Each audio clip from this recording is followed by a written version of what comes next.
Indwara y'igicuri.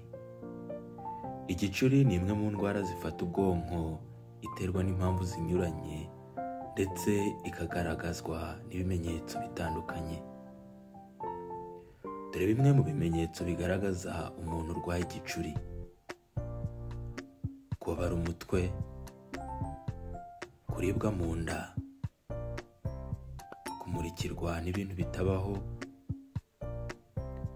kubona inyenyeri kandi ntazihari, kugwa hasi akabura ubwenge, agatitira amaboko n'amaguru, kuzana urufuzi, guhahamuka, kuruma ururimi ndetse no guhondobera, ahanini biterwa no kunanirwa k'umubiri, gucika intege cyane.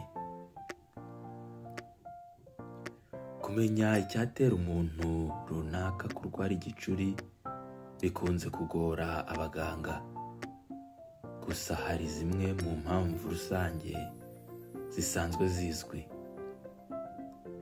Aha harimo kwitura hasi cyane. Iyo umuntu yitura hasi cyane, bicokoza ubwonko bwe, bikaba byaba intandaro y'indwara y'igicuri. Hari igicuri gikomoka mu muryango. Rimwe na rimwe iyo umuntu arwaye igicuri, hari igihe abamukomokaho bibakurikirana, gusa ntibabe bose. Kurwara indwara zikomeye zishobora kuzahaza ubwonko. Urugero, ibibyimba byo mu bwonko. Ese igicuri kirica? Yego, igicuri gishobora kwica mu buryo butunguranye. Ese igicuri kiravurwa kigakira?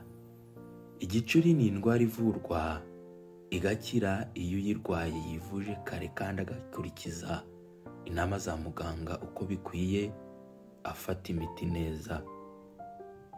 Abantu benshi ntibivuza iyi ndwara ku gihe, kuko ngo ugaragaje ibimenyetso byayo bakeka ko arwaye amarozi cyangwa amadayimoni, bityo bakihutira kumujyana mu nsengero, abandi bakabyihorera ntibabyiteho icyo gihe. Rero iyo umurwayi ativuje neza cyangwa ntiyivurize ku gihe, ashobora kubana nayo mu buzima bwe bwose.